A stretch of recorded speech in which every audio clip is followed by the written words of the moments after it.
Hello everyone, I will teach you subject Hindi. We will start मात्राएं. आज हम करने जाएंगे मात्राएं किसे कहते हैं. जब हम मात्राएं लगाते हैं तो हमारा क्या बन जाता है, शब्द. और इसे कैसे यूज करते हैं आज हम डीजी में आपको एक्सप्लेन करना चाहेंगे. मात्राएं.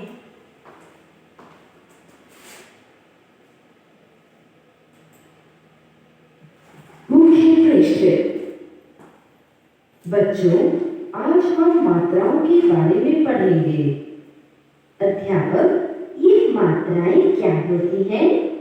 आओ अब हम इसके बारे में विस्तार से जानें. अध्ययन उद्देश्य.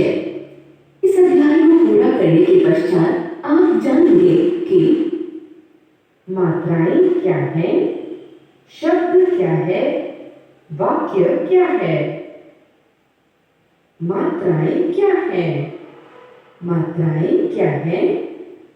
हिंदी भाषा के वर्णों को लिखने के लिए जो चिन्ह बनाए गए हैं वे चिन्ह मात्रा कहलाते हैं. हिंदी वर्णमाला के सभी व्यंजनों में अ स्वर मिला होता है. आओ अब हम नीचे दिए हुए टेबल को देखें जिसमें स्वर की मात्राएं बताई गई हैं. तो अब हम देखते हैं कौन सी स्वर की कौन सी मात्राएं हैं. स्वर मात्राएं. अ कोई मात्रा नहीं. आ, इ, ई, उ, ऊ, ऋ, ए,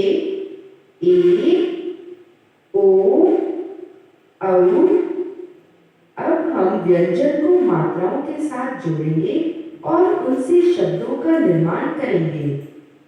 आप ये मात्राएं सभी कर चुके हैं कि हमारी आ की मात्रा कैसे लगती है, इ की कैसे लगती है, ई की कैसे लगती है, उ, ऊ, रि, ए, आई, ओ, औ.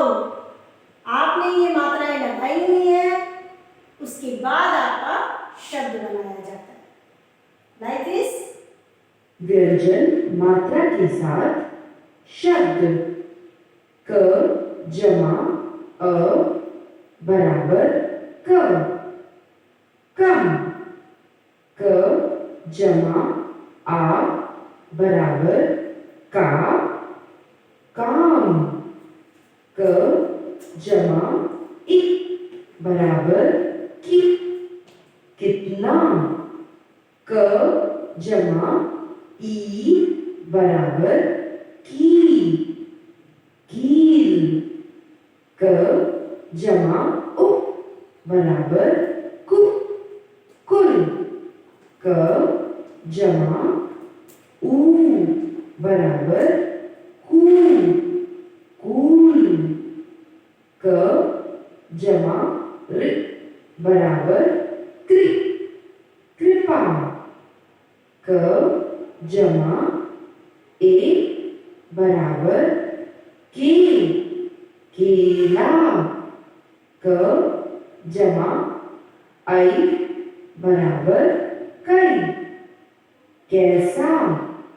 क जमा ओ बराबर को. कोयल.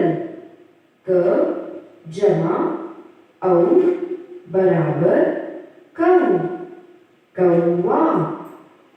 तो आपको समझ में आया कि जब हम व्यंजन के साथ इन मात्राओं को लगाते हैं तो हमारा एक शब्द बन जाता है. बनता है ना. र के साथ ऊ और ऊ लगने पर वे ऐसे लिखे जाते हैं.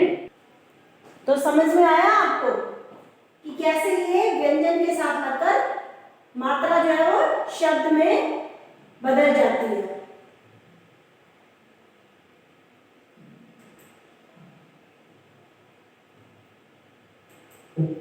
कोयल.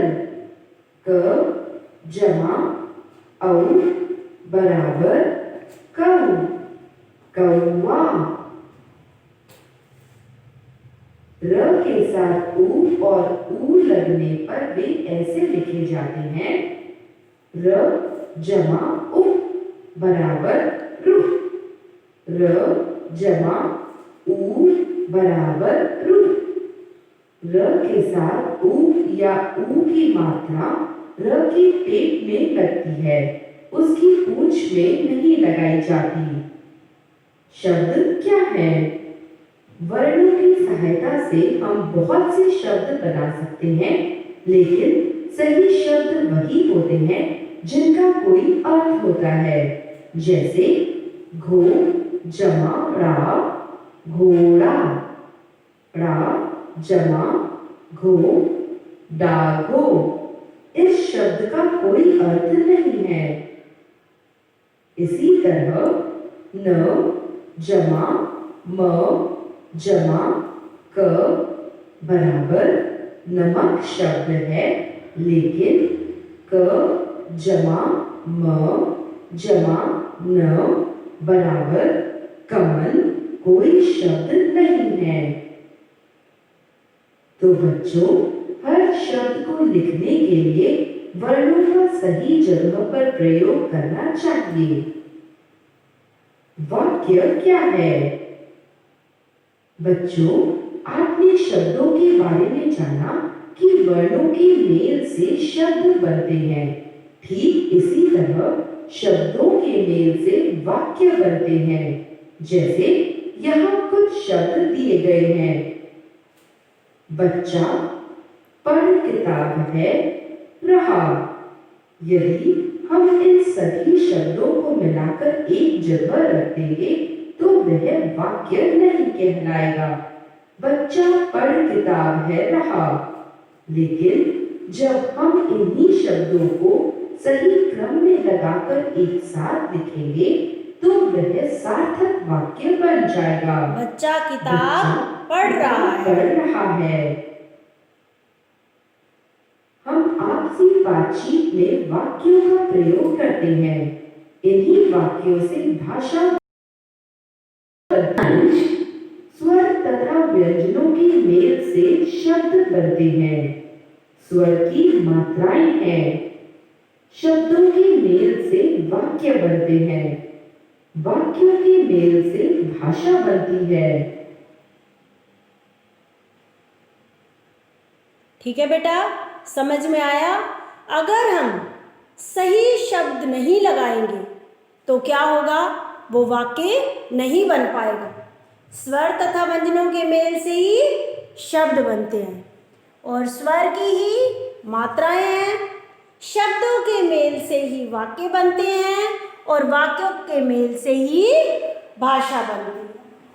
क्लियर बेटा?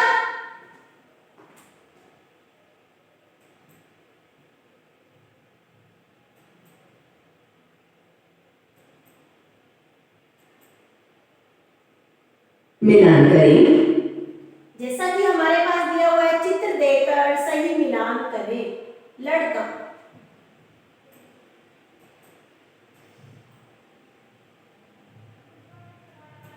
ओके। फिर हमारे पास दिया हुआ ये भालू,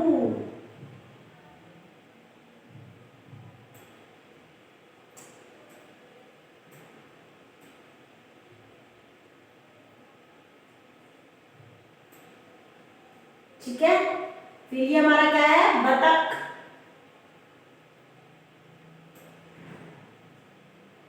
फिर ये क्या है?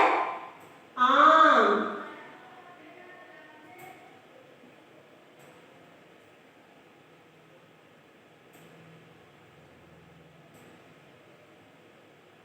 ओके, तो ये हमारी क्या हो गई? मैचिंग। समझ में आया